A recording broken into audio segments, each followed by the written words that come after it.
The next speaker, it'll be down to 5 minutes. Robin Miller.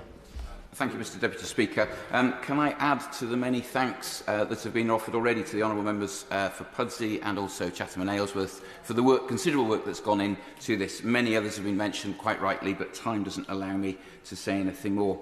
I stand in support of this bill if, as the honourable member for Cleethorpes said, with a degree of reluctance, or having come to it reluctantly. And I do that because I stand for the love of the game. This has been a fascinating debate, but it's been characterised in one sense to me by the very many different perspectives that people have offered, and with the greatest respect, if I say, they have all been partial perspectives. No one person has held a complete and perfect view of football in this country or the impact of this regulation, and that, I think, is actually vital. So for those listening who may be questioning our right as MPs to be talking about the game they love, then be reassured that we are just like them. This is a game that we love too. I'm actually a terrible fan and make no claim to being standing here as a fan. I've never held a season ticket in my life, but I do stand here as a player. From my early days at Bangor Juniors, many of my school friends in Bangor will still remember me playing then, through to playing in the Suffolk League and Sporting 87 Football Club. I joined it when there were just about 14 of us fellas kicking a ball around from across East Anglia, and left it when there were over 600 members, many of them youth players, and we'd won a couple of Suffolk Fair Play awards. I now play on a Friday afternoon. My colleagues might say that that's a loose description of the word, but for the Dufferin Conway Amateurs in Llanrwst. And that, again, is a different kind of club, started really for people to just have fun kicking the ball around, but also to work through some of those things that you pick up during the week, so as issues of mental well-being and just building friendships too in the community. And I've been very much appreciative of that support, and in particular the work there at Ian in setting up the club. And it would be remiss of me, Mr Deputy Speaker, not to mention the fact that I'm the chairman of the Parliament's own football club, APPG, as well. And I know that colleagues here, honourable members here, are sitting wondering, how did we get on today against the lobby? Well, suffice to say, at half-time it was 3-1. It was a game closely fought, played well, and I think I ran out of fingers towards the end. But congratulations to the lobby on this one. We will be back again next time to even the score. Mr Deputy Speaker, the aims of this bill are worthy. Putting the fans' voice at the heart of football is vital.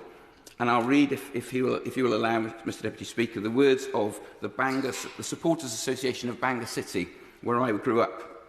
In 2019, I'd seen the club fall from its heady heights of 1985-86 when it played in the Cup Winners' Cup against Atletico Madrid, to seeing its Farrow Road ground turned into an Asda supermarket, through mismanagement and through many other episodes. But the Supporters Association of Bangor City in 2019 formed a breakaway club in 2019, which, as they stated at the time, captures, I think, the essence of this bill. We want fans to reconnect with each other and restore the pride and feeling of being a supporter of our historic club.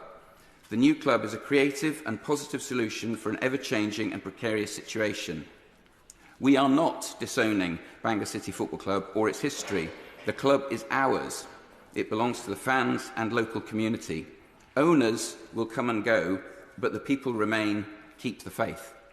Now, there's much in there. There's much more history than I know. I've been away from the area for many years and so aren't familiar with all of the steps in that journey. But it speaks to the concern that people have felt and constituents have written to me about. I stress that those are constituents of the Honourable Member for Arfon's constituency, but that is my home, and they've written and spoken of those concerns. So the importance of this bill in connecting or recognising community ties, in establishing sustainability and in ethical government is right at the heart of this and essential to it. And I would argue they resonate with very conservative values of heritage, community and sustainability. Having described a rather unfortunate episodes in the history of Bangor City, I could contrast as well with the lessons I've learned from watching Llandudno Football Club, the Seasiders, where the work of Doz and her family over the years have made sure that club is viable, of Rod and Dave Ginn and others on the board at present who are seeking to take the club forward. Mr Deputy Speaker, I think this bill also makes the point, again, as the Honourable Member for Chatham and Aylesworth said, that structure is important. We have to put in place these structures so that the money can flow. And I would argue that it sends a signal that the era of unchecked and opaque ownership is over. Football is no longer just a plaything of those who see only an investment class.